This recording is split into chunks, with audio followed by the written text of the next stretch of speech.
Sir कल मैंने क्या किया था, सम्स करवाया था घर पे, ट्राई किया था आपने? हो रहा था?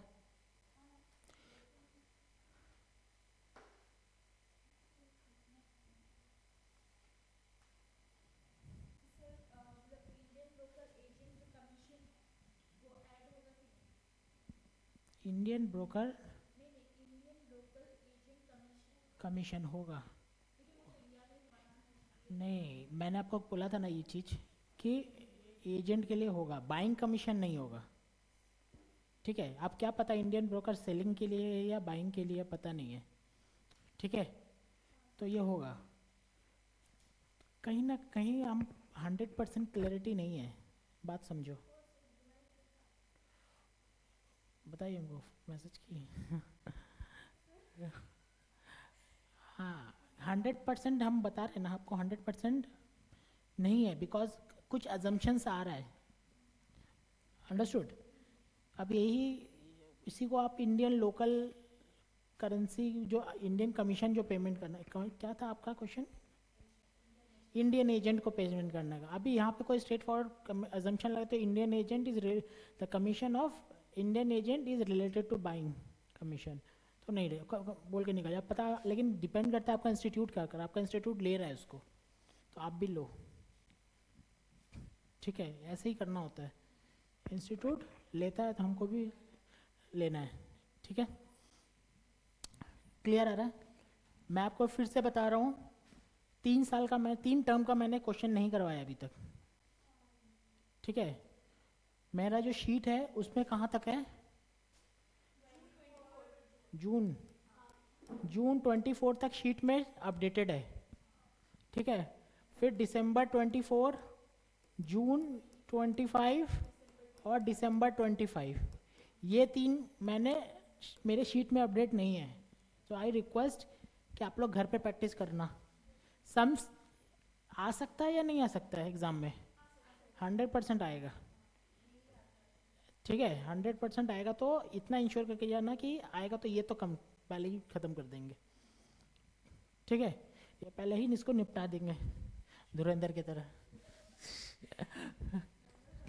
नंबर 1। नहीं, अरे भाई मैंने देखा नहीं है अभी तक कुछ।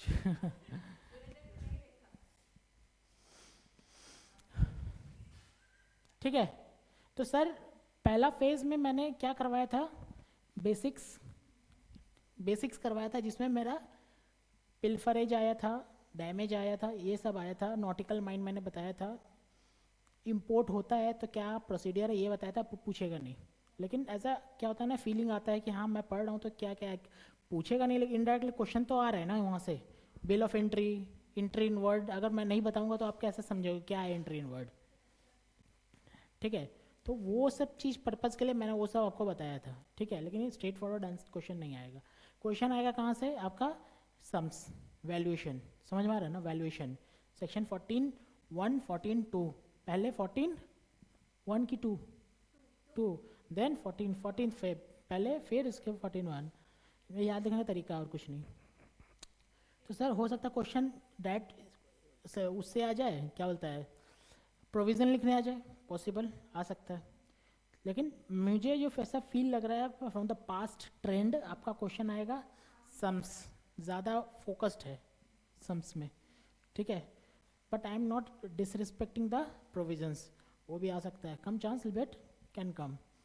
ठीक है, आप सोचो ड्यूटीज़, ऑब्वियसली ड्यूटी में सिर्फ थ्योरी आएगा, थ्योरी का वेटेज ज़्यादा है, प्रैक्टिकल आ सकता है प्रैक्टिकल, लेकिन उसका वेटेज बहुत कम है, इजी प्रैक्टिकल है। ठीक है, इंटरप्रटेशन का बात आ रहा है प्रैक्टिकल में, थ्योरी में नहीं आता है ज़्यादा इंटरप्रटेशन का। अंडरस्टूड? तो सर थ्योरी आएगा किससे? आपका ड्यूटी। सर आपको पता है ये मेरा वैल्यूएशन, एसेसिबल वैल्यू, उसके बाद BCD, it is a type of basic custom duty, basic मान सुनो, बेसिक कस्टम ड्यूटी, ये तो पक्का लगेगा ही। ठीक है, और उसके पास SWS, ये सोशल वेलफेयर सरचार्ज, ये तो लगेगा 10%।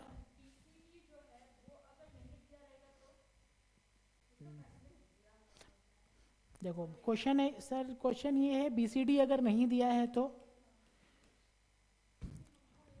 एक क्वेश्चन में हो सकता है मिला हो बीसीडी दिया नहीं है, ठीक है।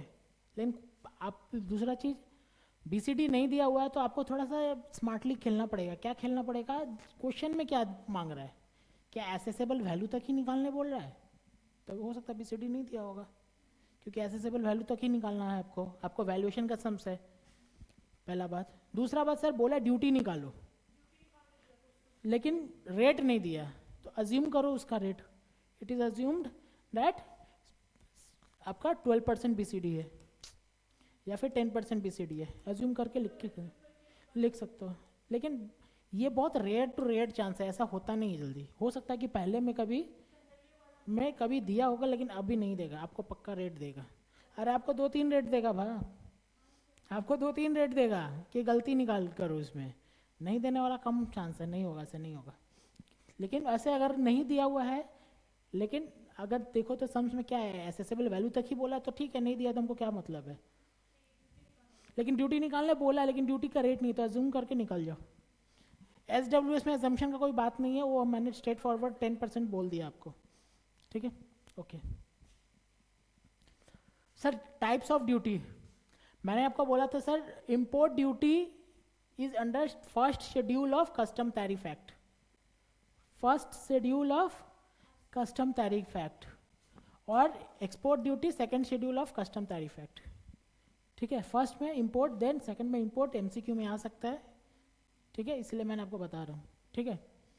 तो सर कितने टाइप का ड्यूटी है, basic custom duty, protective duty, safeguard duty, CVD,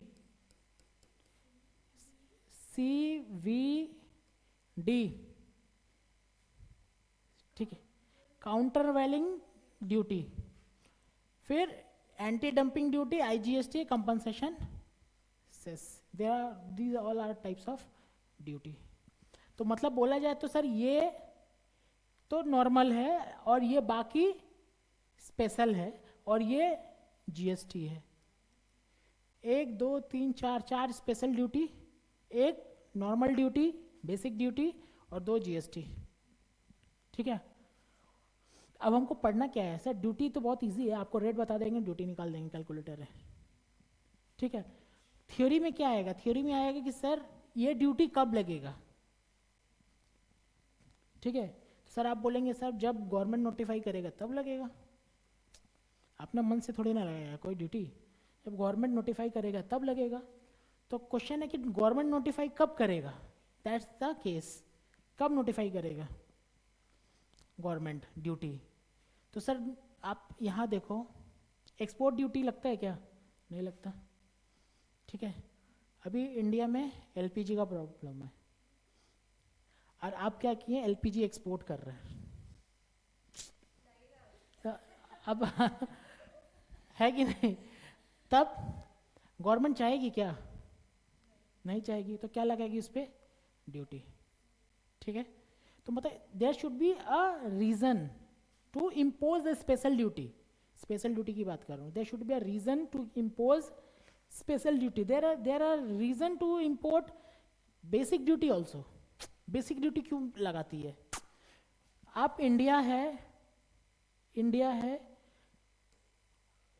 आप लोकल से गुड्स नहीं खरीदे ना, आप कहाँ से खड़े हैं, चाइना से खरीदे।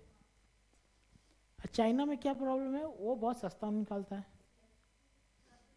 खराब भी चल देता है चले तो शाम तक, नहीं तो चांद तक हाँ, तो आप चलो ठीक है, वो बात अलग है, लेकिन आपने फॉरेन क्यों गए खरीदने के लिए, आप लोकल डोमेस्टिक मैन्युफैक्चर से क्यों नहीं खरीदते, सस्ता मिल रहा है। ऐसे करेंगे तो कोई लेगा ही नहीं ना डोमेस्टिक से, ठीक है। सर आपको यहाँ पे मिल रहा है डोमेस्टिक में 100 रुपया मिल रहा है, और यहाँ पे आपको 95 में मिल रहा है फॉरेन में, क्लियर है। तो गवर्नमेंट क्या बोलेगी, तुम तब तो सब वहीं से ले लेगा, चलो ट्रांसपोर्टेशन अदर भी जोड़ लेंगे तो 97 आ जाएगा, 3 रुपीज़ तो ऐसे भी फ़ायदा है, घर पे आ गया 3 रुपये बचा के, ठीक है।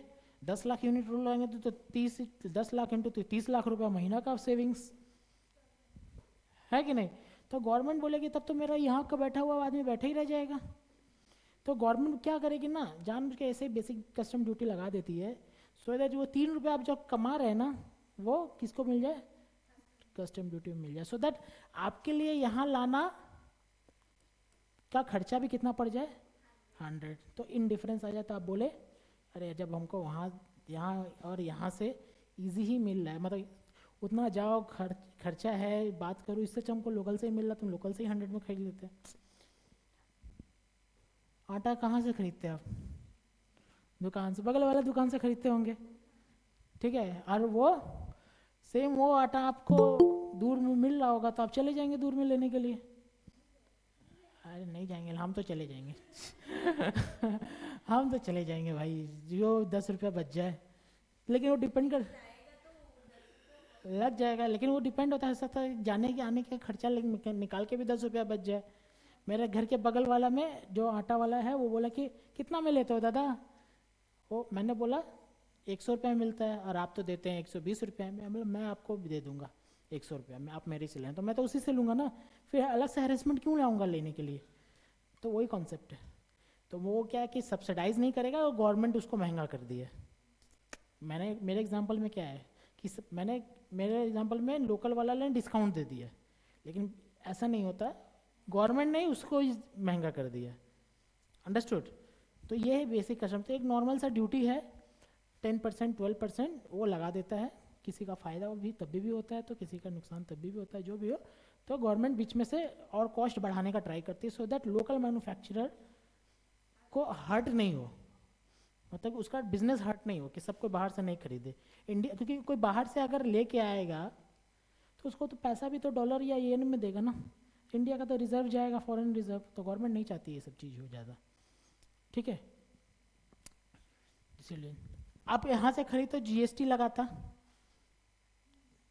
ना, CGST SGST IGST लगता, तो सर इसीलिए गवर्नमेंट इंपोर्ट पे भी GST लगा देती है कि गवर्नमेंट का जो GST का लॉस हुआ है वो नहीं हो, बच गया मेरा।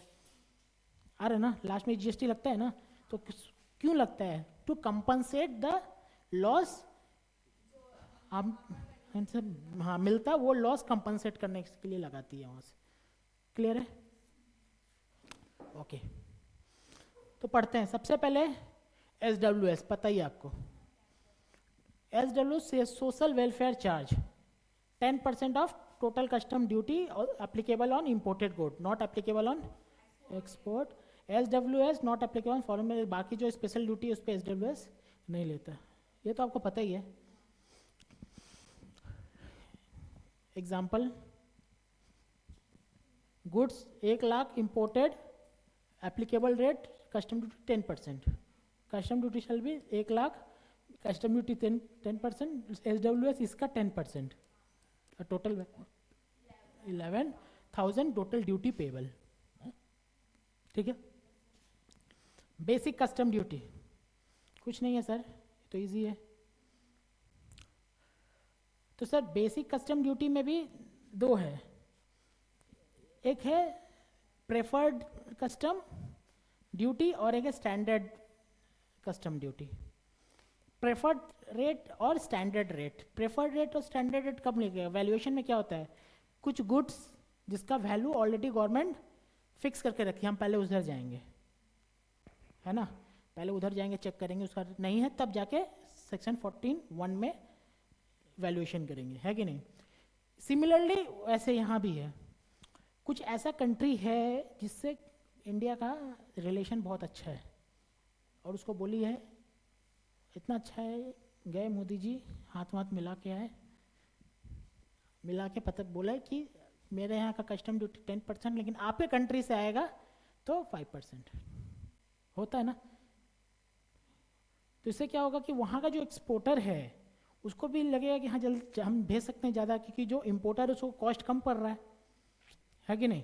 सेम वो भी बोलेगा कि ठीक है, मैं यहाँ जो कस्टम ड्यूटी आता था वो सोचो 12% था, अब 6% हाफ कर दिए हम भी, तो उसके बाद प्रिफर्ड रेट, ठीक है, प्रेफरेंशियल कंट्री से लेके आने का। preferential rate of duty. A lower concessional rate of duty applies to the goods imported from notified country, भाईचारा country. But the importer must claim it and meet the requirement and condition. Otherwise, it will standard rate will apply. जो अब ला रहे हैं ना, तो वो भाई तुम प्रीफर कंट्री से लाया है, उसको कौन वो करना पड़ेगा, आपका क्लेम कौन करेगा? इम्पोर्टर. तुम ऐसा कंट्री से लेके आया है जहाँ पे 5% रेट लगता, लेकिन आपके अंदर भाईचारा है, आप बोल रहे हैं, आपके अंदर देशवादी है, आप बोल रहे हैं मैं तो फुल रेट में ड्यूटी दूंगा, तो आप ले सकते हैं कि नहीं? देख सकते हैं कि ड्यूटी दे सकते हैं, दीजिए. सर आपको क्लेम करना पड़ेगा प्रेफरेंशियल रेट, आपको प्रूफ करना पड़ेगा कि हाँ देखिए आपका भाईचारा वाला कंट्री से लेके आया हूँ मैं, ठीक है. तो गवर्नमेंट ने बोला, इधर गवर्नमेंट क्या कहता है, असली क्या क्या है इसका रीज़न, गवर्नमेंट चाहती है, गवर्नमेंट किससे हाथ मिलाएगी ऐसा चीज़ का? पावरफुल कंट्री, ठीक है, लेकिन उससे हाथ मिलाएगी जहाँ पे मेरा एक्सपोर्ट बहुत ज़्यादा होता है और उसका एक्सपोर्ट कम होता है. देखो जब दोनों आधा आधा अपना एक्सपोर्ट की ड्यूटी कर लेंगे तो क्या सोचेगी कि ये जो है ना ए बी और ये इंडिया है, सोचो आपका एम या आई, तुम बताओ यहाँ इंडिया भेजता है 500 यूनिट और लेता है सोचो 400 यूनिट, यहाँ इंडिया भेजता है सोचो हजार यूनिट और लेता है 800 यूनिट, ठीक है. तो किससे हाथ मिलाएगी? बी से ना, जो मेरे पास ज़्यादा गुड्स जा रहा है उसके यहाँ से. अंडरस्टूड? मेरे पास ज़्यादा गुड्स जा रहे हैं यहाँ से, तो यहाँ पे मेरा जो एक्सपोर्टर लोग है ना, इंडिया का एक्सपोर्टर, वो ज़्यादा इन्फ्लुएंस इस कंट्री से है, यहाँ हाथ मिलाएगी, ठीक है.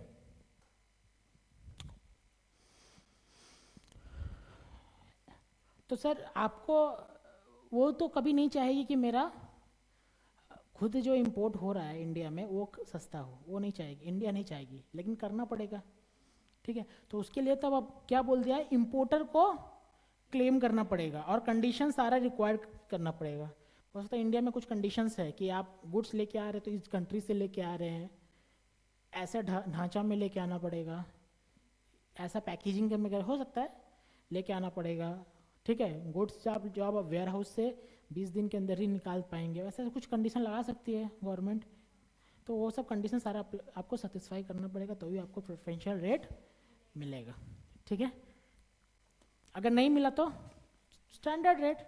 Generally all goods are liable to duty at the rate is higher than the preferential. ये तो कॉमन सेंस का बात है ना, प्रेफरेंशियल रेट और रेट. तो दो रेट चलता है. The custom duty is levied under section 12. कौन सा सेक्शन में लगता है? सेक्शन 12. ड्यूटी कौन सा सेक्शन में लगता है? 12. वैल्यूएशन कौन सा सेक्शन में लगता है? 14 of the custom act. And the rates are specified in custom tariff. मतलब कि ड्यूटी लगाने का आपका पावर कौन सेक्शन में दिया हुआ है? सेक्शन 12. लेकिन ड्यूटी लगाने का रेट आप कहाँ से निकालेंगे? Custom tariff. And to be very specific, first schedule of custom tariff. First schedule यहाँ मैंने लिखा था, ठीक है. ये रेट आप यहाँ से लेंगे. क्यों ऐसा करता है गवर्नमेंट पता है आपको? रेट यहाँ से लेंगे और पावर वहाँ दिया हुआ है कि कस्टम इज एन एक्ट. अब हमको ड्यूटी चेंज करना पड़ेगा, तो अगर मैं एक्ट में ही ड्यूटी ढुका दूंगा तो I need to pass this change from parliament again and again. बार बार जाओ पार्लियामेंट में उसको चेंज कराओ, ठीक है. तो ये थोड़ा प्रॉब्लम है क्योंकि act can not be change. Government act change कर दी, ऐसा नहीं कर देती है भाई. एक्ट चेंज करना इतना ईजी नहीं है. That has to be passed by both the parliament, lower house and upper house, दोनों से पास होगा. पास होने के बाद प्रेसिडेंट का सिग्नेचर होगा, then it will be became act, ठीक है. लेकिन सर जो एक्ट के अंदर में जो ये सब है, शेड्यूल, टैरिफ, ठीक है, वो चेंज करने के लिए आपका उतना ज़रूरी नहीं है कि एक्ट में रूल्स है. Rules can be change by government, government rule change कर सकती है। जैसे रूल में लिखा है कि आपको ये फॉर्म भरेंगे तो आपको रजिस्ट्रेशन मिलेगा, फॉर्म ए। अब मन है गवर्नमेंट का वो फॉर्म ए ना बहुत पुराना हो गया या फिर अच्छा से नहीं ड्राफ्ट किया हुआ है, तो फॉर्म ए लेके आई, डबल ए। तो उसके लिए आपको पास करवाने की ज़रूरत नहीं, बोल देगी फॉर्म डबल ए में कर लेना। और आपका आपका आपका एक्ट में क्या लिखेगी, अगर रजिस्ट्रेशन कराना है तो प्रिस्क्राइब्ड फॉर्म भरना पड़ेगा, ठीक है। और रूल में क्या लिखेगी, फॉर्म नंबर ए, ठीक है। अब क्या करी, वो चेंज करके फॉर्म नंबर ए कर दी, कर सकती है। उसके लिए पार्लियामेंट में जाने की जरूरत नहीं, क्योंकि प्रेस्क्राइब फॉर्म में फॉर्म नंबर ए हो गया। क्लियर है। तो sir section 12 of custom and the rates are specified in Custom Tariff Act. The first schedule of the Tariff Act lists the goods of import duty is charged. The duty may be charged either as a specific duty, which is based on the quantity such as weight, length, or ad valorem duty. मतलब sir आपका जो goods आ रहा है, ठीक है, वो दो तरीका से उसको ऊपर ड्यूटी चार्ज हो सकता है। पहला क्वांटिटी, वेट, रेट के ऊपर, ठीक है। दूसरा वैल्यू के ऊपर एक फिक्स्ड परसेंटेज। मतलब आप सोचो अब यूएस से, ठीक है, अमेरिका से सिगार मंगवा रहे, सिगार जानते हैं ना, सिगरेट, सोचो सिगरेट मंगा रहे, ठीक है। तो सिगरेट जो मंगा रहे हैं, ये सिगरेट है आपका, ठीक है। ये सब चीज़ में ड्यूटी कैसे लगता है ना, आपका साइज के ऊपर लगता है। आपका कस्टम ड्यूटी 10%, 12% नहीं देगा। इसको क्या बोलते हैं, एड वैलोरम, एड वैलोरम।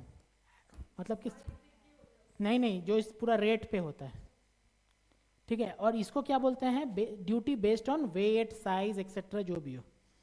तो हम लोग जो पढ़ते हैं एग्जाम में, जो सम्स में करते हैं 12%, that's the ad valorem rate, ठीक है। तो कस्टम ड्यूटी किस पे लग सकता है, साइज पे लग सकता है, वेट पे लग सकता है, एड वैलोरम भी लग सकता है। तो कंपनी मंगाती है, एड वैलोरम लगाती है। जैसे कि आपने मंगाया है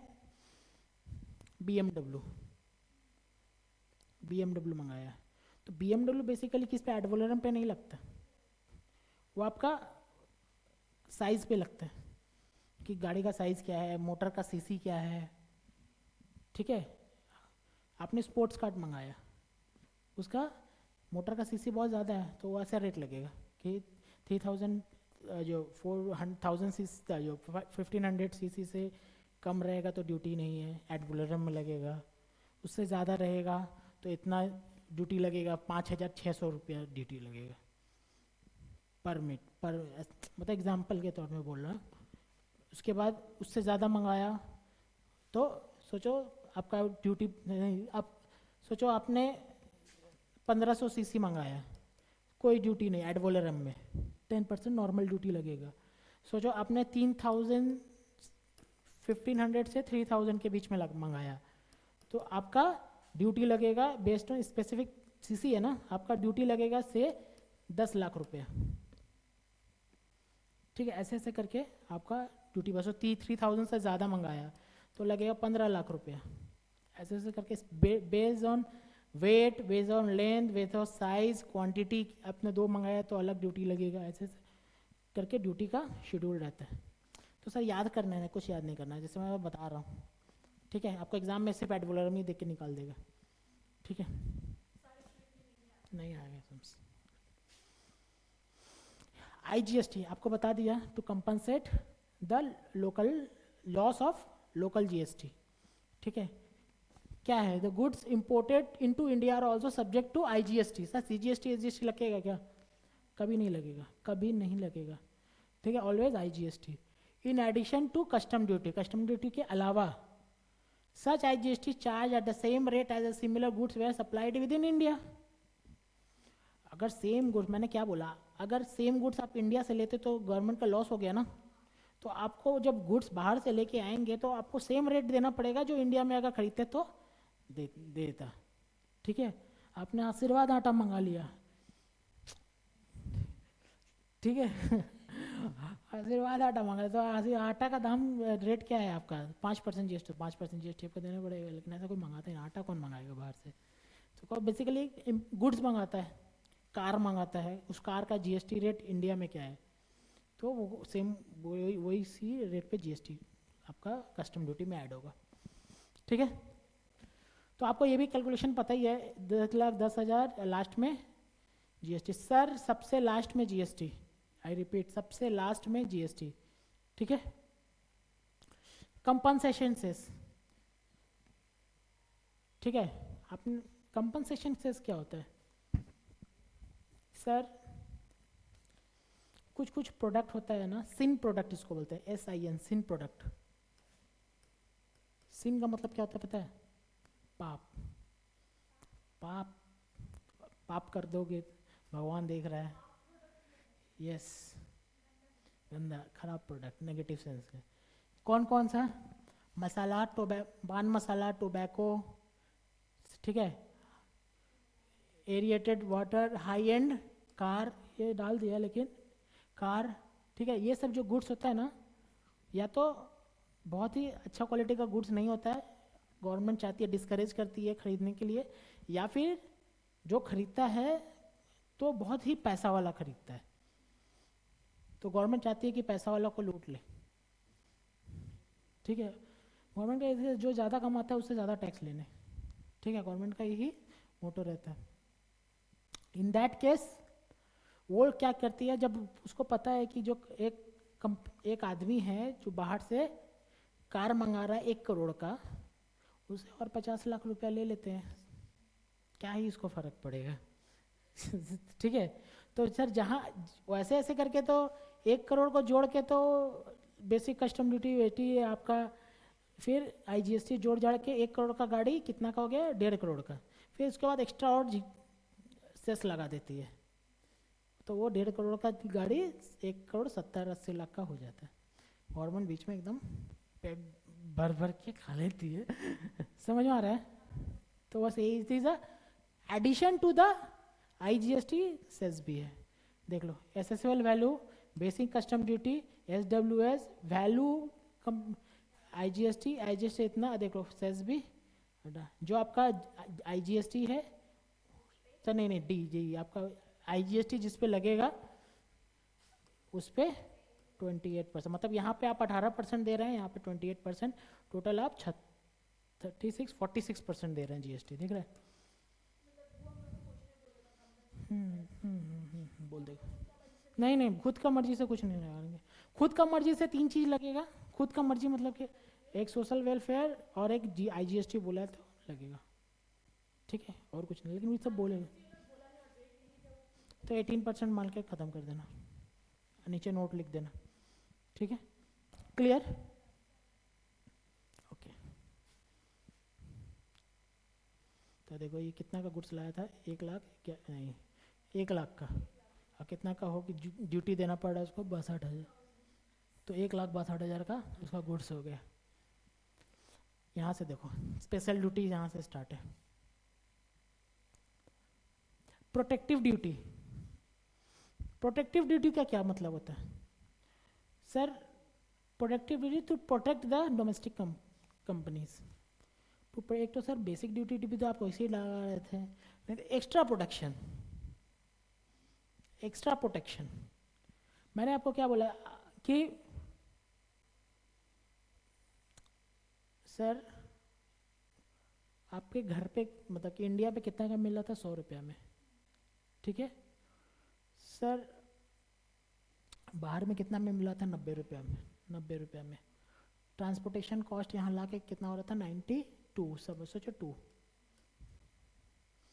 और आप चाह रहे थे कि, तो सर आप तो हमेशा डिफरेंस नहीं देखेंगे कितना कितना फ़ायदा हुआ, चलो 8 रुपया ड्यूटी लगा दे, ऐसे तो नहीं चलता है ना, आपको तो एक फिक्स परसेंटेज मान, वो जो बहुत लिमिटेड प्रोडक्ट पे होता है, साइज वेट छोड़ दो, उसका बाद फिक्स परसेंटेज डालना पड़ेगा ड्यूटी का, फिक्स परसेंटेज आपने 10% डाल दिया, 10% डालने के बाद उसका ड्यूटी हो गया 95, तो भी इस बंदे का फ़ायदा है ना।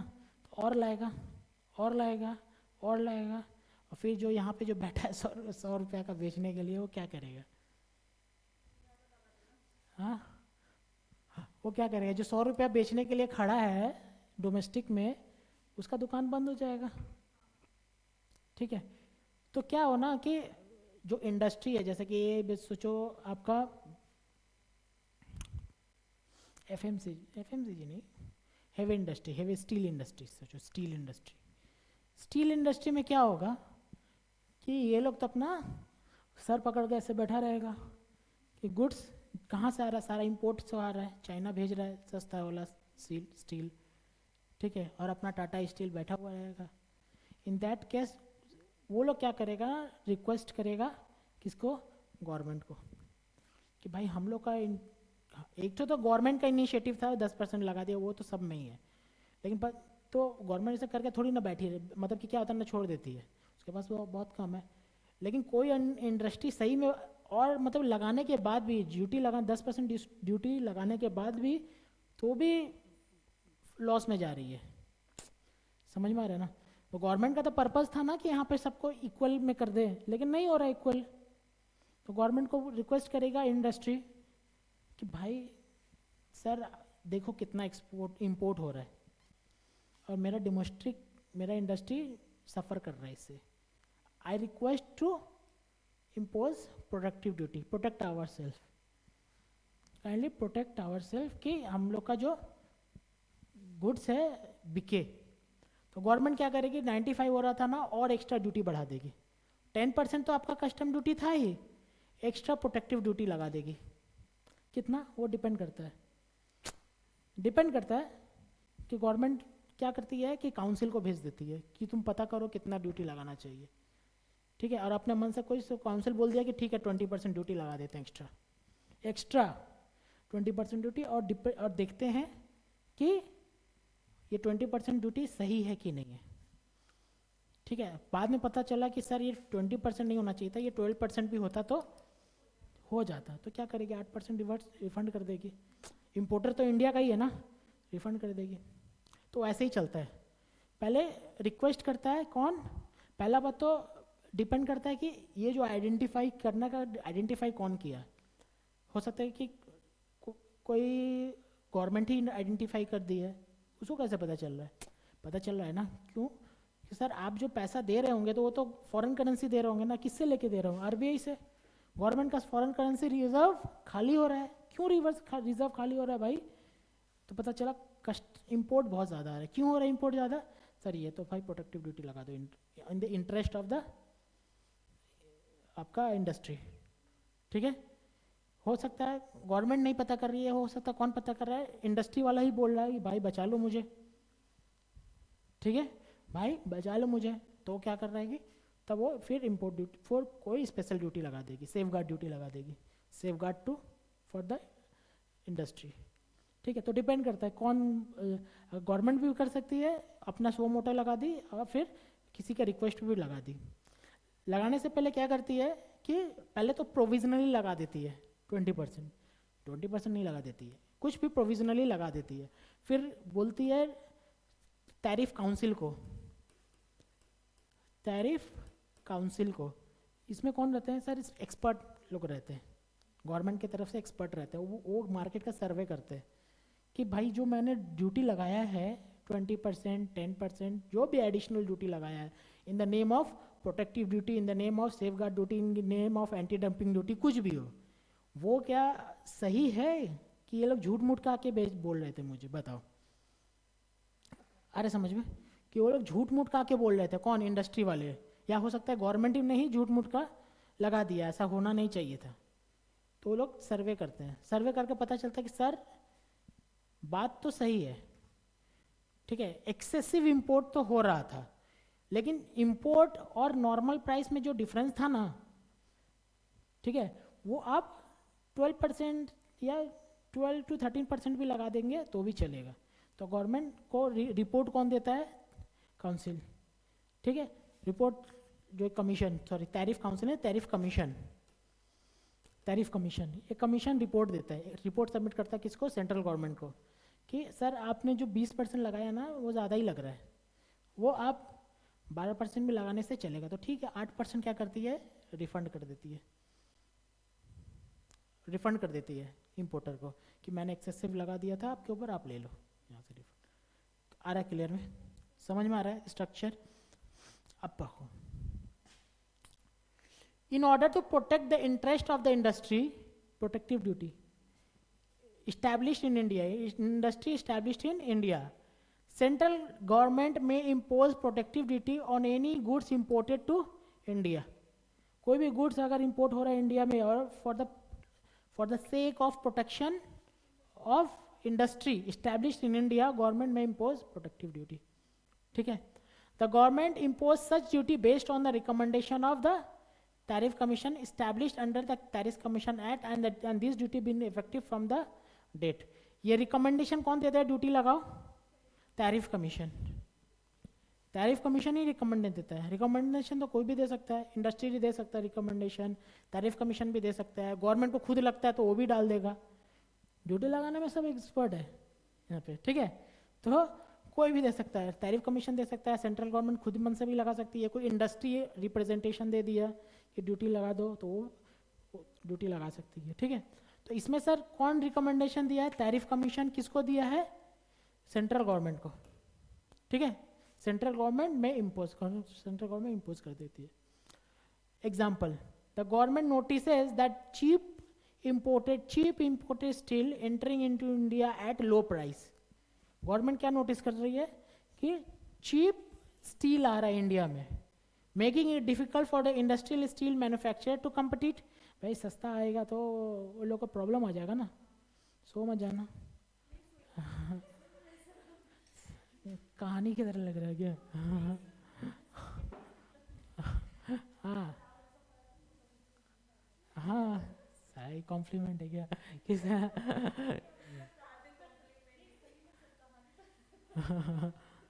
हाँ,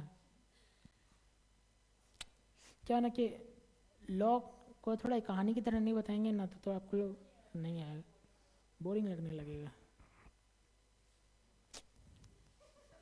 ठीक है। Making it difficult to for the Indian steel manufacturer to compete based on the recommendation of the tariff commission, the government impose the protective duty. समझ में आ रहा है? ओके। सेफ गार्ड ड्यूटी, बचा लो, कौन बोल रहा है, इंडस्ट्री।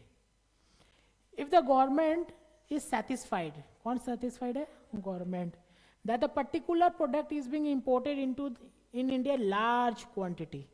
उस टाइम क्या था, लो क्वालिटी प्रोडक्ट आ रहा था इंडिया का मार्केट खराब कर रहा है। इसमें क्या आ रहा है, एकदम ह्यूज क्वांटिटी में सब बहुत सारा प्रोडक्ट आ रहा है। कोई प्रोडक्ट कितना आ रहा है, ह्यूज क्वांटिटी में, इतना जनरली आता नहीं है, ठीक है, इतना जनरली आता नहीं, लेकिन अभी क्या ह्यूज क्वांटिटी में आ रहा है। तो ह्यूज क्वांटिटी में इंडिया में क्या आ जाएगा, इंडिया में तो लोकल वाले लोग तो खत्म हो जाएंगे। एंड सच इम्पोर्ट कॉजिंग और likely to cause harm to the domestic industry. वो जो आ रहा है ना वो इम्पोर्ट, वो या कॉज करेगा या लाइकली टू कॉज करेगा टू डोमेस्टिक इंडस्ट्री।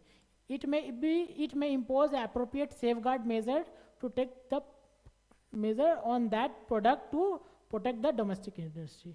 तो क्या करना होगा, सेफ गार्ड मेजर लेना पड़ेगा किस चीज़ के लिए, टू प्रोटेक्ट द डोमेस्टिक। ये गवर्नमेंट हमेशा ऐसी करती है, to protect the domestic industry, to protect India, ठीक है। तो क्या लगाएगी, सेफ गार्ड ड्यूटी, क्लियर है। No safeguard duty is the following condition, अगर फॉलोइंग कंडीशन सेटिस्फाइड हो गया तो सेफ गार्ड ड्यूटी नहीं लगेगा। क्या क्या कंडीशन है, such article is originating from developing country, ठीक है। अगर डेवलपिंग कंट्री से आ रहा है तो उस पर सेफ गार्ड ड्यूटी नहीं लगेगा, ठीक है। दूसरा, और countries having aggregate turnover, aggregate import from country shall not exceed, ठीक है। अगर या तो डेवलपिंग कंट्री से आ रहा है तो हम लोग सेफ गार्ड ड्यूटी नहीं लगाएंगे अप टू सर्टेन एक्सटेंट। मतलब क्या, डेवलपिंग कंट्री सोचो श्रीलंका से आ रहा है तो हम लोग जानते हैं कि कोई मंगा रहा होता है, लेकिन डेवलपिंग श्रीलंका के पास इतना नहीं है कि ज़्यादा आ जाए, तो डेवलपिंग कंट्री से आएगा तो नहीं मांगेंगे, लेकिन अप टू सर्टेन एक्सटेंट, ये नहीं कि बहुत ज़्यादा ही आ गया तब हम लोग सोचेंगे सर कितना ज़्यादा आ गया, अभी बता दूँगा। या फिर 2-3 डेवलपिंग कंट्री से आ रहा है, एक ही प्रोडक्ट आ रहा है 2-3 डेवलपिंग कंट्री से आ रहा है, तो हम लोग नहीं लगाएंगे, लेकिन सोचेंगे सर डेवलप्ड कंट्री से आया तब लग जाएगा। जितना भी नो नो वाला चीज़ है ना डेवलपिंग कंट्री के लिए है, ठीक है। डेवलपिंग कंट्री को अलाउ है ह्यूज इंपोर्ट करने के लिए अप टू सर्टेन एक्सटेंट, ठीक है। देखो where the article is originating from one developing country, एक डेवलपिंग कंट्री से आ रहा है, तो the share of import of that article from the country does not exceed 3% of total import article into India. अगर किसी एक डेवलपिंग कंट्री से आ रहा है, चाइना से आ रहा है, चाइना नहीं सॉरी, सोचो श्रीलंका से आ रहा है, ठीक है, श्रीलंका से आ रहा है, तो हम लोग देखेंगे ये जो श्रीलंका से चेयर आ रहा है, खूब भर भर क्वांटिटी का चेयर आ रहा है, तो हम लोग ये देखेंगे कि चेयर जो आ रहा है वो तो बहुत ज़्यादा क्वांटिटी का आ रहा है, तो हम लोग देखेंगे इंडिया में एक इम्पोर्ट कितना क्वांटिटी हुआ है टोटल, जितना इम्पोर्ट हुआ होगा उसका मैक्सिमम लिमिट हम सोचेंगे 3% उस डेवलपिंग कंट्री से आएगा तो चलेगा, 3% से ज़्यादा आएगा तो लगा देंगे सेफगार्ड ड्यूटी। क्लियर है? सोचो India import 100 unit of steel, steel ला के आया है कितना 100 यूनिट, इंडिया कितना इंपोर्ट करता है 1000 यूनिट्स, 1000 यूनिट में आउट ऑफ दिस कंट्री ए, एक कंट्री है कंट्री ए, वो डेवलपिंग कंट्री है, एक्सपोर्ट 25 यूनिट, कितना एक्सपोर्ट करता है 25 यूनिट, तो कितना शेयर हो जाएगा 2.5%। In that case since it is less than 3% no safeguard duty will be imposed on import from country, तो सेफगार्ड ड्यूटी लगा देते हैं। मतलब सेफगार्ड ड्यूटी लगाएंगे लेकिन हम चेक करेंगे कि वो डेवलपिंग कंट्री से आ रहा है कि नहीं up to the certain limit, limit कितना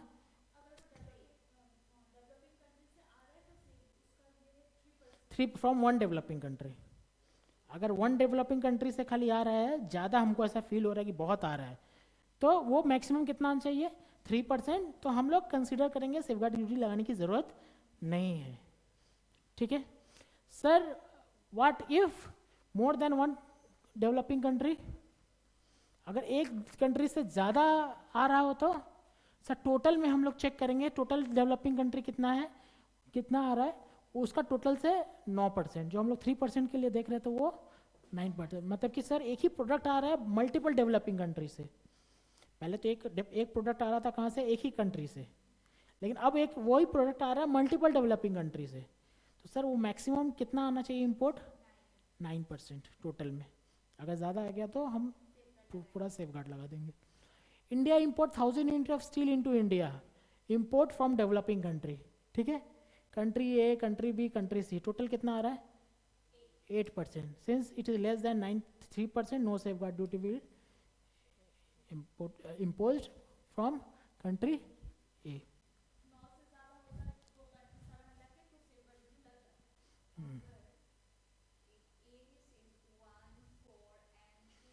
वन 4 3 तो 8 होता ना, तो भी तो नहीं लगता,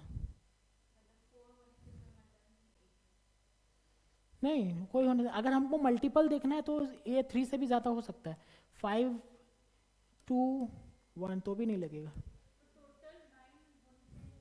नहीं लग तो लग जाएगा, ठीक है, ओके।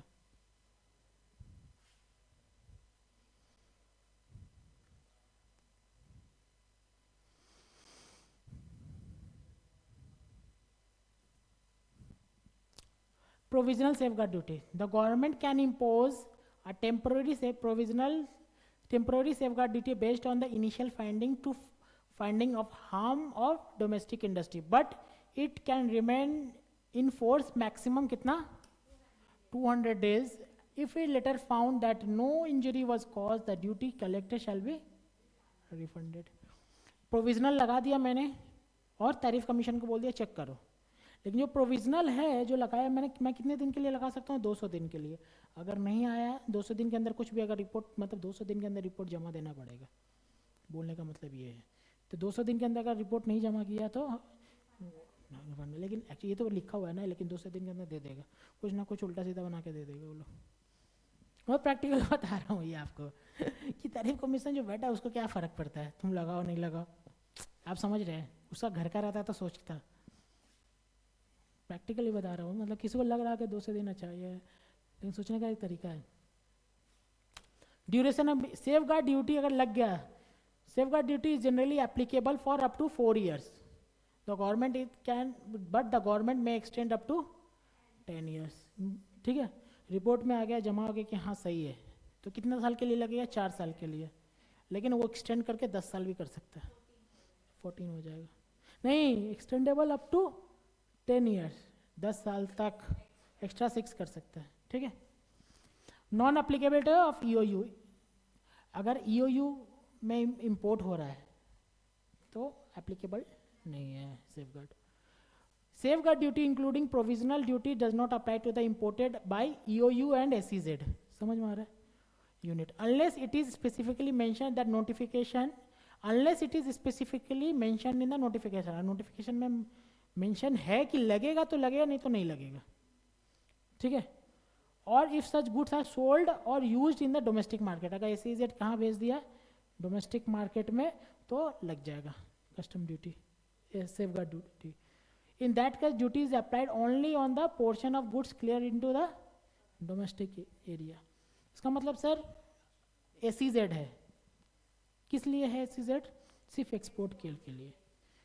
वो क्या करेगा? गुड्स लेके आएगा, कुछ प्रोसेस करेगा, हो सकता प्रोसेस करे, और फिर वापस एक्सपोर्ट करेगा।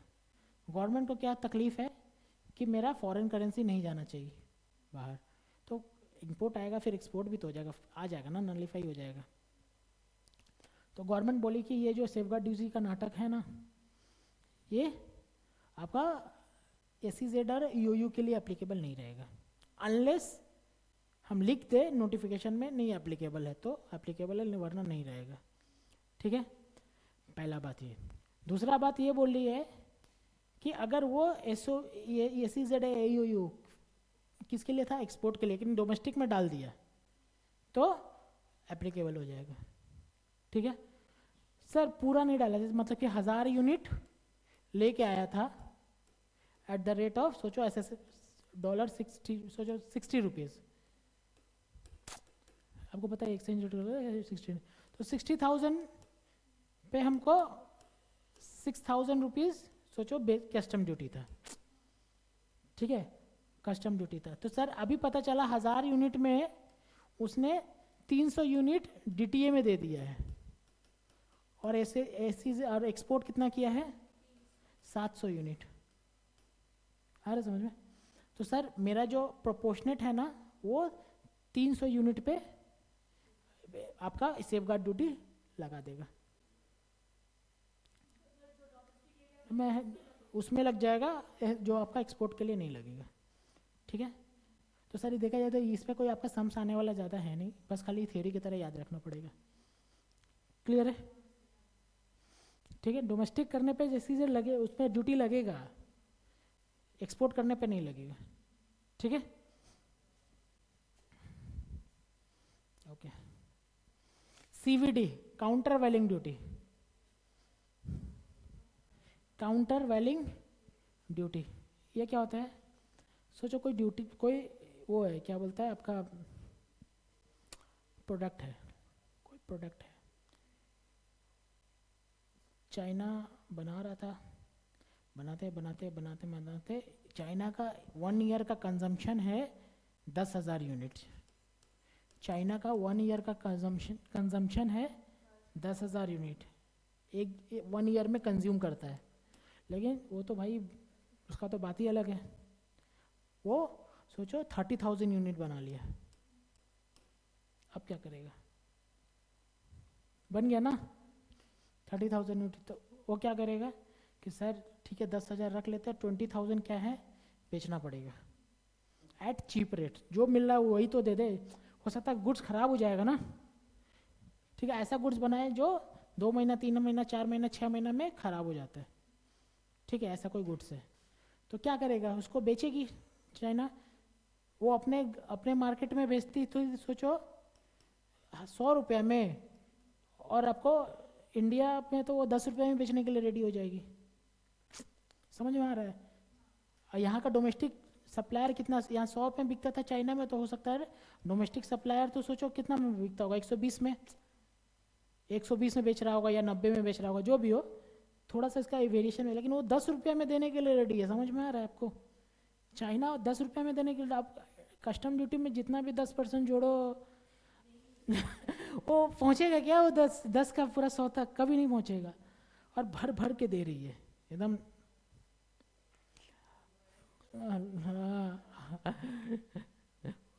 आओ लेके जाओ, मन है तो पैसा दो वरना मत दो।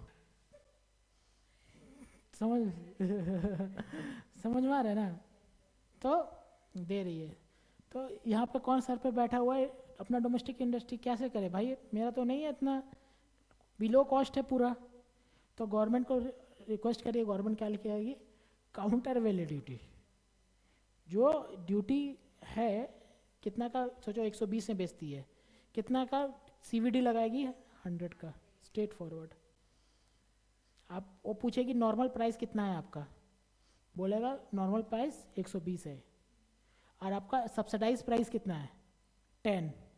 तो आपका डिफरेंस 120 माइनस 10, 110 का सीवीडी लगा देगी, काउंटर वैलिंग ड्यूटी। जो भी हो समझ में आ रहा है क्या है? ऑनलाइन क्लास समझ में आ रहा है आपको?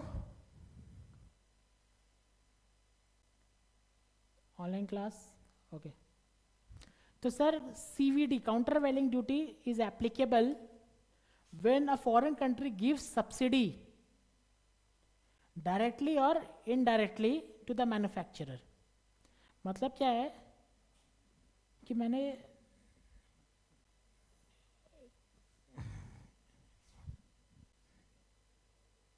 सॉरी ये पढ़ो, anti dumping duty.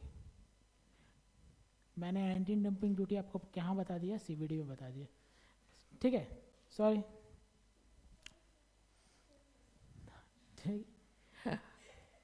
Anti dumping मतलब क्या है सर? वही मैंने आपको बोला कि आपके मार्केट पे डंप कर रही है।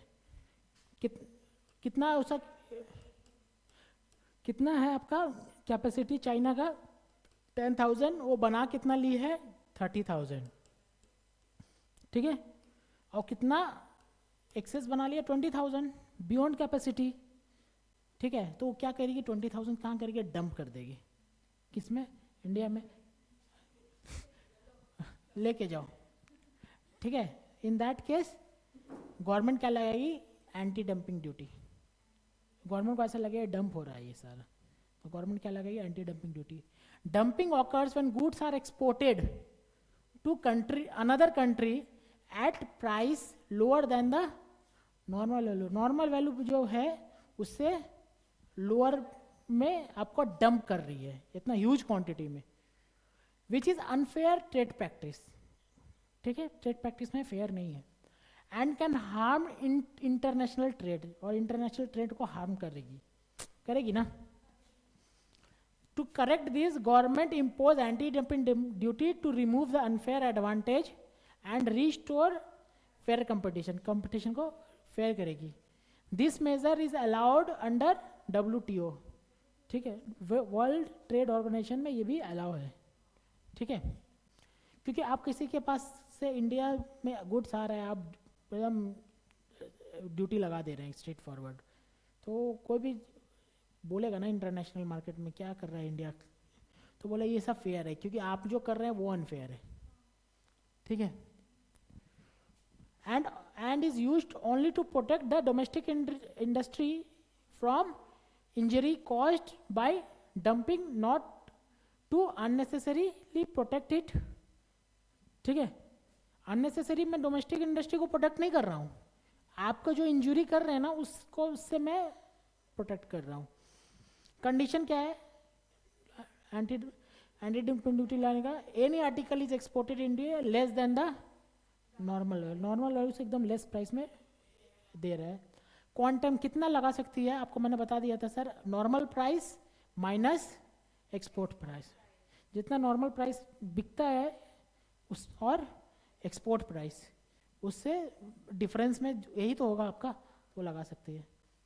The anti dumping duty does not exceed the margin of dumping in relation to, कितना मार्जिन ऑन डंपिंग कितना है, यही है ना। ड्यूरेशन कब तक लगा सकती है, anti dumping duty shall be forced for 5 year, कितना साल तक लगा सकती है, 5 साल तक, अनलेस रिवोक्ड अर्लियर, हो सकता है अर्लियर निकाल दे, लेकिन मैक्सिमम लिमिट कितना है 5 year. From the date of imposition, कब से, जब से इम्पोज किया तब से 5 साल तक लगा सकती है। However it can be further extended to another 5 year, अगर लगा कि डंप हो रहा है तो और बढ़ा देगी 5 साल तक, टोटल 10 साल। The government can impose the provisional anti-dumping duty based on the estimated value. Once the actual values are determined, the duty will be reduced if needed, and extra amount collected will be refunded to importer. Clear है? आपने अगर anti dumping duty लगा दिया लेकिन पता चला कि ज़्यादा ही लगा दिया है तो वो रिफंड कर देगी एक्सपोर्टर को। क्लियर है? ये आपको पता है।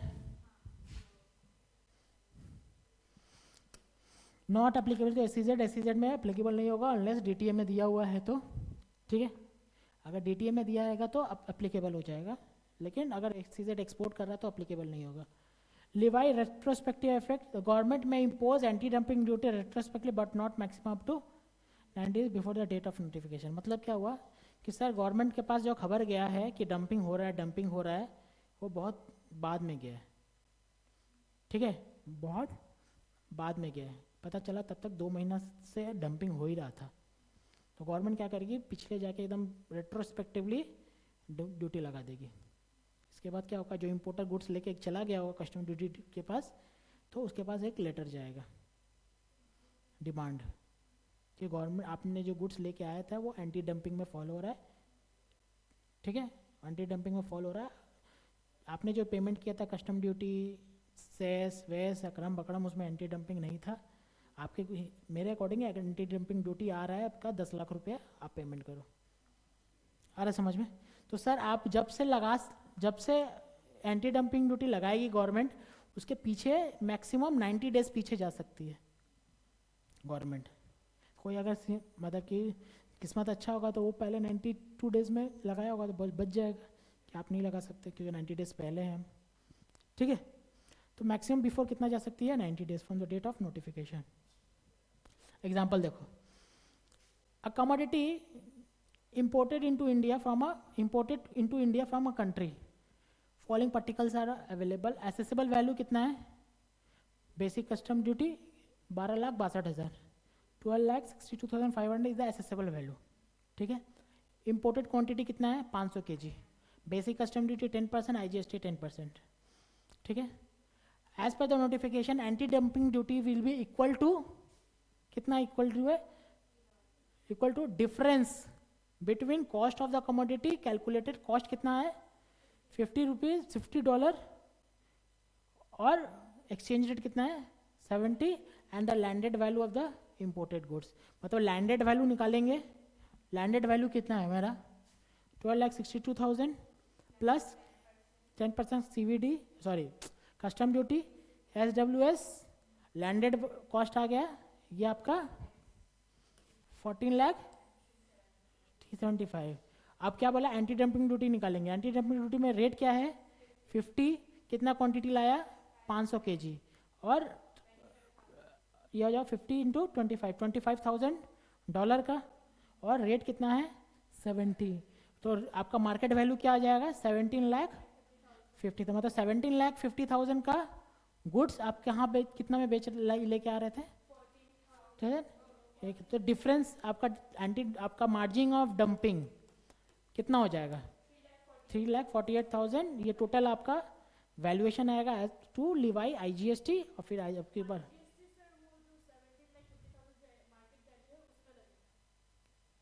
हाँ, क्योंकि मैंने आपको बोला ना, देखो ये क्या करना चाह रहा है, वो यही लाना चाह रहा है, ये तो डिफरेंस को ऐड कर दिया, इसका मतलब यही आ गया ना कि वो चाह रहा है पैरिटी हो जाए, यहाँ का वैल्यू और यहाँ का वैल्यू पैरिटी हो जाए। तो अब मैंने आपको बोला था कि जितना भी ड्यूटी लगेगा सबके बाद लास्ट में आईजीएसटी लगेगा। तो आपका कोई सीवीडी लगता है, एडी फिर या फिर सेफ गार्ड लगता है, प्रोटेक्टिव सब लगा देते हैं, लास्ट में आपका आईजीएसटी लगता है। आ रहा समझ में?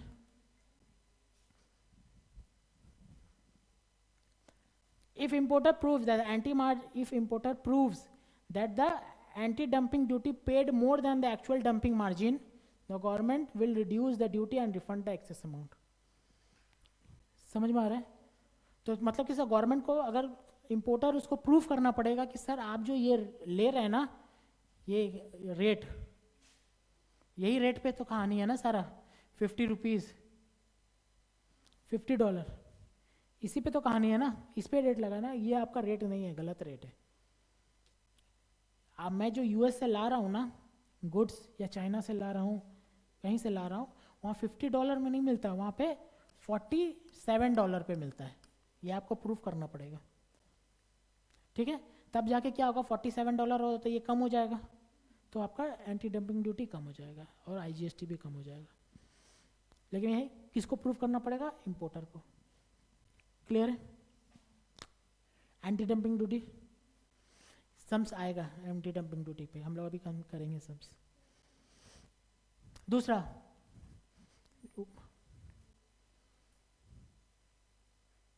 सीवीडी, काउंटर वैलिंग ड्यूटी, वो इसका था, ठीक है? सीवीडी काउंटर वैलिंग ड्यूटी क्या होता है सर?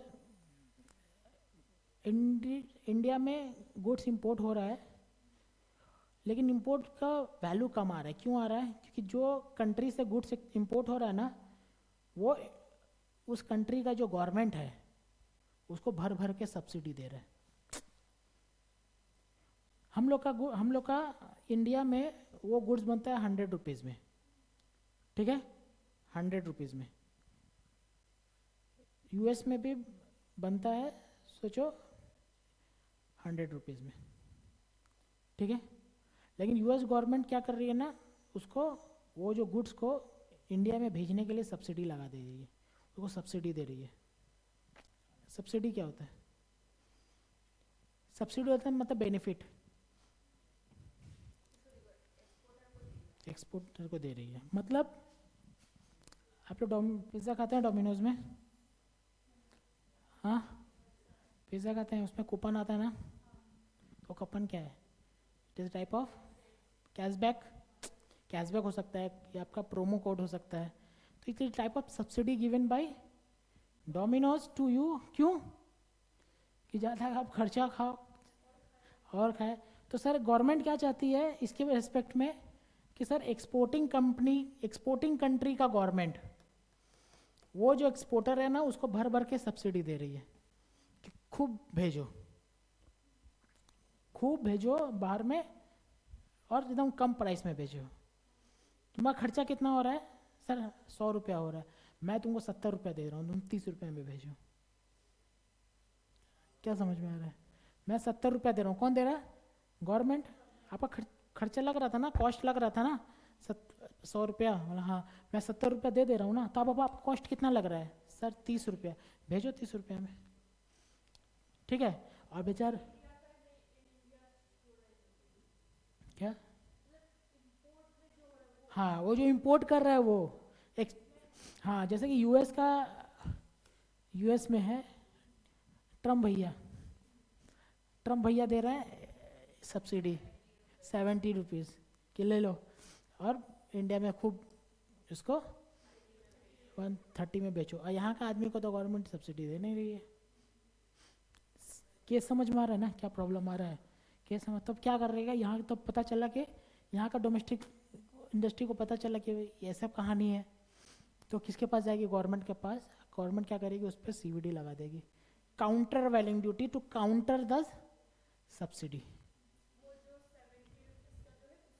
उस पर लगा देगी जो उसको बेनिफिट मिल रहा है। ये जो इंपोर्ट करके ला रही है ना, उसको तो बेनिफिट मिल रहा है ना, तो उस पर काउंटर वैलिंग ड्यूटी लगा देगी। Countervailing duty is applicable when foreign country gives subsidy directly or indirect to the manufacturer, production and export of goods, and such subsidy are imported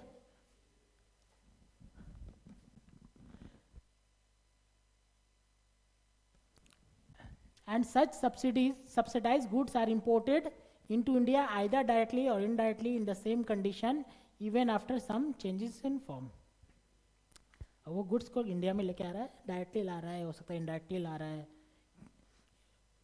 US बोल रहा है कि सबको पता चलेगा कि हम भेज रहे, तुम एक काम करो यूएस से दुबई भेज दो, दुबई से इंडिया लेके आओ. समझ में आ रहा है ना? तो ऐसा लेके खुद चेंज करके ला रहा है, कुछ भी करके पता चल रहा तो ये सीवीडी लगा दे रहा है. कितना लगा रहा है? द क्वांटम ऑफ सीवीडी में impose duty does not exceed the amount of subsidy. जितना सब्सिडी उससे ज़्यादा नहीं लगा सकती है. ठीक है, कितना लगा सकती है? 5 साल और extend up to another 5 year. Non applicability of मैंने आपको बता दिया. ठीक है, रेट्रोस्पेक्टिव कितना दिन पीछे लगा सकती है? 90 days.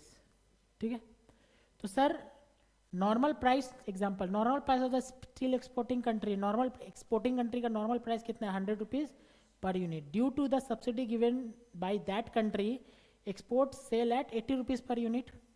To neutralize the subsidy India impose 20 rupees. वो क्या करेगी? इंडिया वो लगा देगी, सीवीडी लगा देगी. अरे बॉल खराब हो गया. So effective price in India becomes 80 plus 20, 100 हो गया. 100 समझ में आ रहा है? तो सर आपको ड्यूटी याद रखना पड़ेगा और क्या पर्पस के लिए रहा है वो याद रखना पड़ेगा.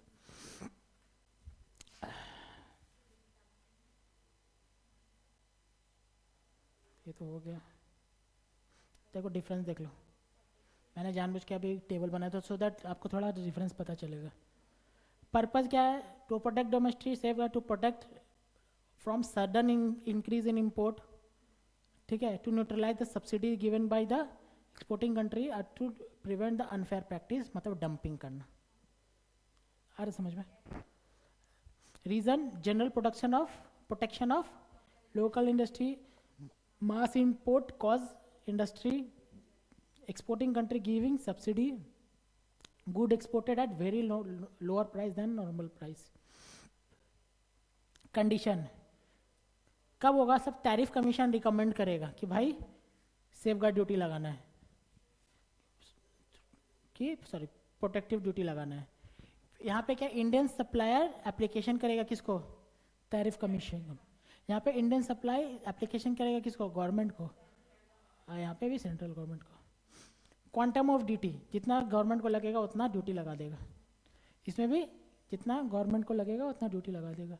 मैक्सिमम सब्सिडी है और जिसमें मैक्सिमम, इसमें कोई फिक्स टाइम नहीं बताया था मैंने.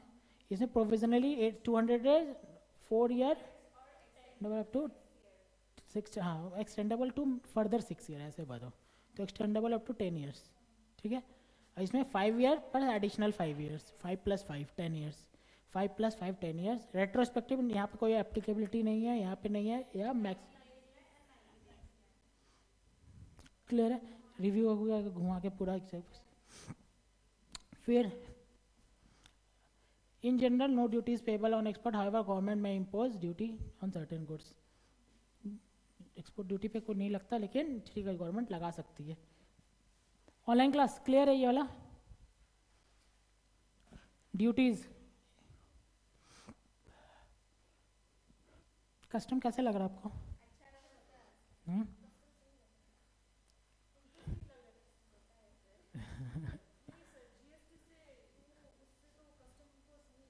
कस्टम ज़्यादा नंबर का नहीं आने वाला. आपका रियल लाइफ में भी जीएसटी काम आएगा. कस्टम डिपेंड करता है आप कौन सा ऑर्गेनाइजेशन में ज्वाइन कर रहे हैं. एक्सपोर्ट AOU SEZ में कर गए तो आपके कस्टम ही काम आएगा ज़्यादा, लेकिन जनरली होता नहीं है बिकॉज इंडिया में कम है SEZ AOU, तो आपको GST आएगा. ठीक है सर, थोड़ा सा देख लेते हैं एंटी डंपिंग ड्यूटी का क्वेश्चन. ठीक है, सो दैट वही क्वेश्चन में ही है ना.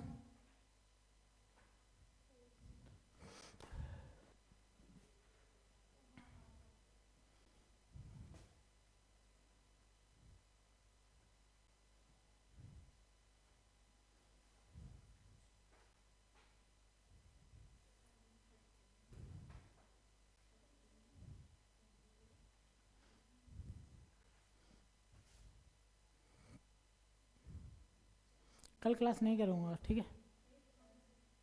ठीक है, पढ़िए आप घर पे, धीरे धीरे करके मैं क्लास कम कर रहा हूँ अब, क्योंकि अब कस्टम ख़त्म, जीएसटी में समझ लो 80 to 90% ख़त्म ही है, थोड़ा सा बचा हुआ है, मैं देख के टुक टक करके ख़त्म कर दूंगा।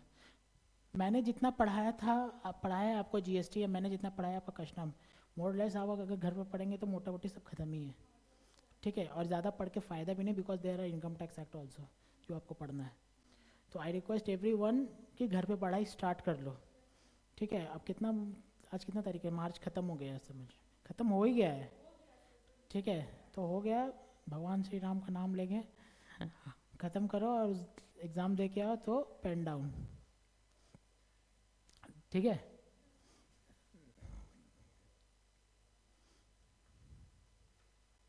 टाइप्स ऑफ ड्यूटी देख लो, कब आया था? 2013 में आया था, देखते पीछे से कुछ आ रहा है क्या?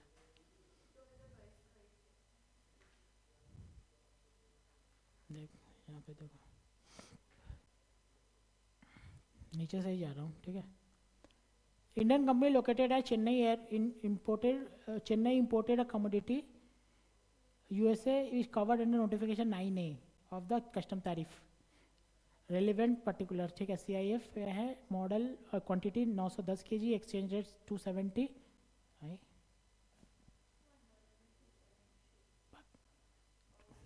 नहीं 73 है, 273 नहीं है, एक्सचेंज रेट है ना, टू गलती लिखा हुआ है वहाँ पे, रुपीज़ है, हाँ रुपीज़ लिखो यहाँ पे, वो टू नहीं है, रुपीज़ है, रुपीज़ 73, ठीक है? Basic custom duty 15%, IGST 12%, social welfare charge 10%. As per the notification, the anti-dumping duty levied 70% of the difference between the cost of commodity and calculated at 87 rupees per kg and the landed value. जितना भी difference आएगा, किसका difference? Landed cost का और आपका normal price का, उसका difference का 70% will be the anti dumping duty, ठीक है? You are required to calculate anti-dumping duty and IGST. CIF है 73 लिखा हो, देखो यही था ना रेट, 73 41 61 000, BCT 15%, SWS आ गया, लैंडेड कॉस्ट लैंडेड वैल्यू आ गया, दिख रहा है आपको?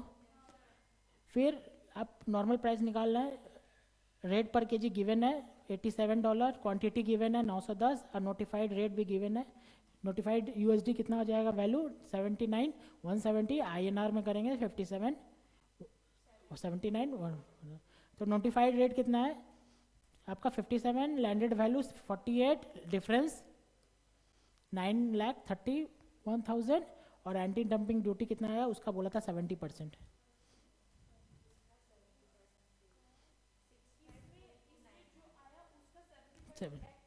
नहीं उतना ही ड्यूटी आएगा, डिफरेंस का 70%। मैंने आपको क्या बुलाया था? मैक्सिमम तक आपका उतना डिफरेंस, वो मतलब जो डिफरेंस आएगा उससे मैक्सिमम, उससे ज़्यादा आपका CVD नहीं लग सकता, लेकिन गवर्नमेंट मतलब कि 100% नहीं लगा रही है, उसका 70% ही लगा रही है, ठीक है? तो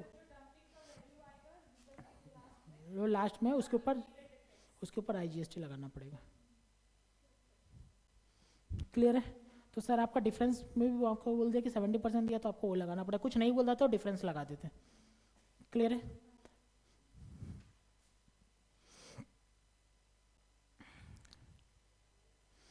Certain goods were imported into from Korea to India. Normal value of these goods is 2100 रुपया, एक्सपोर्ट वैल्यू 1600 रुपया, लैंडेड कोड सब दे दिया, देख लो। एक्सपोर्ट प्राइस इंडिया में क्या है? 1600। अच्छा अच्छा, वो जो नॉर्मल प्राइस है वो कहाँ का लेना है? इंडिया का कि फॉरेन कंट्री का? नहीं, कहाँ से इंडिया का भाई? तुमको इंडिया में जो बिक रहा है वो नॉर्मल प्राइस नहीं, वो बाहर कंट्री में मिल रहा है वो नॉर्मल प्राइस। अब जाओ CVD में,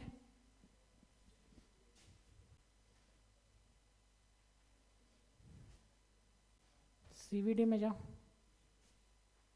मार्जिन ऑफ डंपिंग, नहीं CVD नहीं,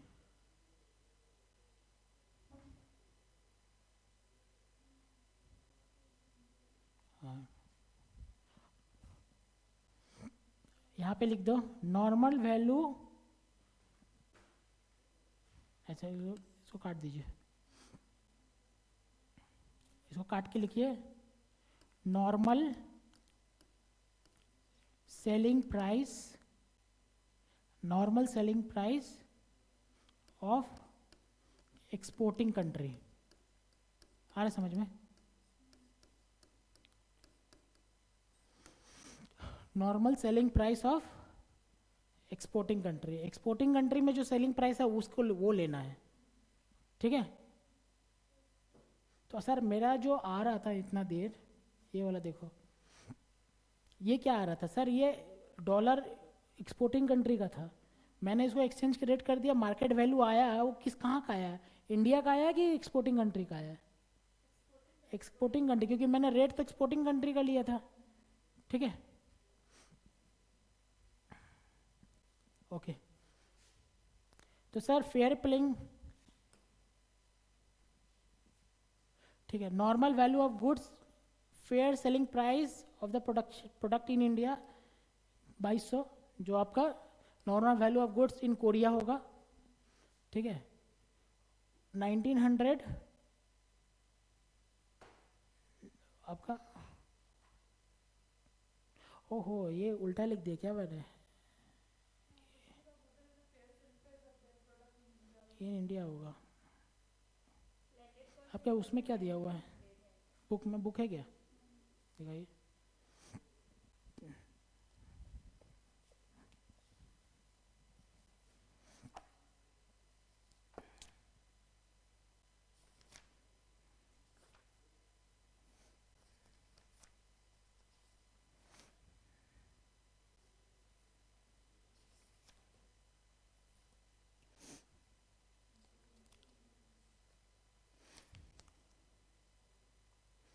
export price, the price normal value is comparable price in normal course of trade for like total consumption in the exporting country। अच्छा एक्सपोर्टिंग कंट्री बोल रहा है, India वाला, इंडिया लिखो, वहाँ पे गलती लिखा मैंने,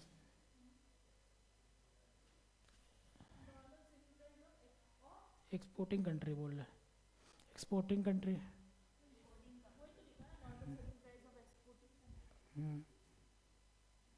नॉर्मल कंपेयर,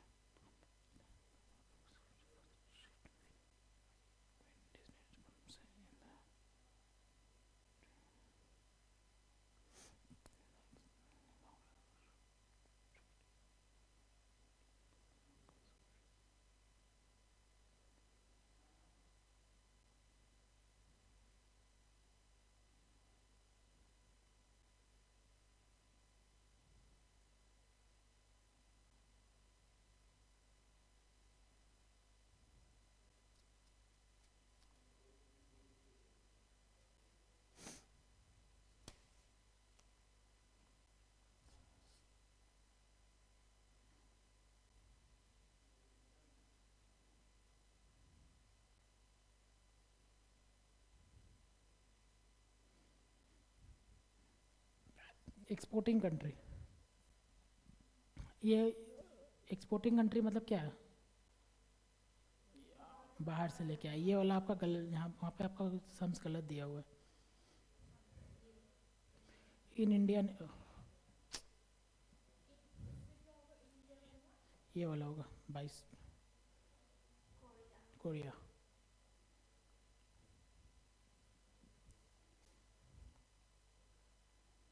ये वाला,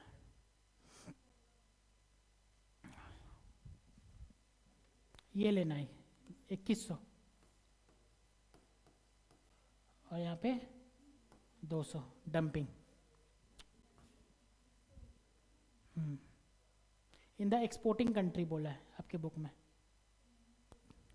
ठीक है। फिर भी मुझे एक बार चेक कराना, मैं एक बार बुक में अपने वहाँ पे देख लूँगा, ठीक है। मुझे एक बार पिन कराना कि exporting anti dumping duty in India और इन एक्सपोर्टिंग कंट्री, ठीक है, मैं एक बार चेक कर लूँगा, ठीक है। यहाँ तक क्लियर है कि आपके बुक में हो सकता है थोड़ा सा वो दे दे, चलता है, पुराना अपडेट नहीं करे, मैं भी कुछ चेंजेस आया हो, ठीक है। या हो सकता है यही उस टाइम चेंज था, अभी ठीक है। ये 2016 में हो सकता है यहाँ पे चेंज था, अब वो उस टाइम का अकॉर्डिंगली बनाया होगा। तो एक बार मैं चेक करके बता दूंगा, आप मुझे लिख के देना, ठीक है।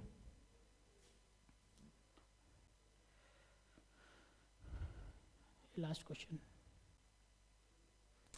ये हो जाएगा आपसे, वही है सेम एंटी डंपिंग ड्यूटी बोल रहा है।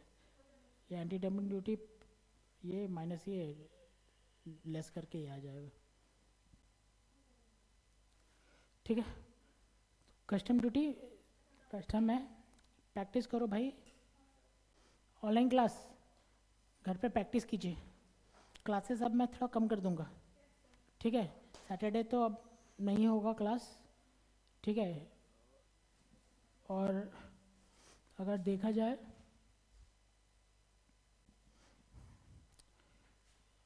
मेरा मैक्सिमम क्लास मैं ख़त्म ही हो गया, वो होगा तो नेक्स्ट वीक तक क्लास लूँगा, उसके बाद नहीं लूँगा, ठीक है। तो नेक्स्ट वीक तक मैं जब देखा जाए तो आपका हाँ रिवीजन, ठीक है। नेक्स्ट वीक हम बहुत से ज़्यादा लिया तो आपका 7th बस ख़त्म, क्लियर है। 7th में भी the last class, I hope.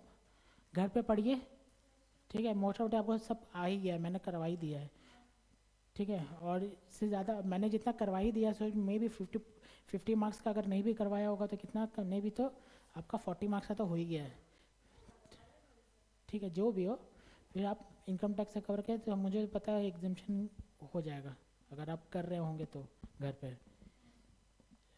Provisions confirm है कि थोड़ा सा टेक्निकल है, अगर कोई पास्ट ईयर पेपर नहीं ले रहा ना तो बहुत ही रिक्सी में, ठीक है। पास्ट ईयर पेपर लो, सम सॉल्व करो कि कैसे लिख रहा है, देखो आंसर लिखने का, प्रोविजंस लिखने का क्या तरीका क्या है वो देखो। कुछ नहीं समझ में आ रहा है हमको मैसेज करके छोड़ दो, ठीक है। कम वो रहता है टाइम, लेकिन मैं ट्राई करूँगा रिप्लाई दे देने का, प्रेफरेबली मैं रात को ही रिप्लाई दे दूँगा, ठीक है। ऑफिस में रहूँगा तो हो सकता नहीं हो पाएगा, तो रात में भी रिप्लाई दे दूँगा, देख के ख़त्म करूँगा। लगेगा कि हाँ कि वो है बताने के लिए आना पड़ेगा तो मैं आ जाऊँगा, कोई प्रॉब्लम नहीं है। एक ही बार मैं बोलूँगा 3-4 क्वेरी अच्छे से पकड़ के रखो, जो सुधा 1 घंटा 1.5 घंटा जो लो यूटिलाइज हो जाए, ठीक है। अगर कोई सम्स में प्रॉब्लम हो रहा है तो फ़ोटो खींच के भेज दो कि सर ये सम्स नहीं बन रहा है। अगर स्टेशन में हूँ तो ऐसा 3-4 सम्स में मैं ही सॉल्व करा के आपको भेज दूँगा कि ये सम्स है, सॉल्व कर ले लो। मैंने दिया भी है, सॉल्व करके दे दूँगा। अगर तब भी नहीं समझ में आ रहा है तो I will come and make you understand कि क्या है। लेकिन ऐसा होना नहीं चाहिए कि मैं जो लिख रहा हूँ वो समझ में नहीं आए, क्योंकि जो नहीं पढ़ा रहता उसको समझ में नहीं आता, जो पढ़ा है वो देख के पकड़ लेगा अच्छा सर बोलना क्या चाह रहे हैं यहाँ पे, ठीक है। Thank you.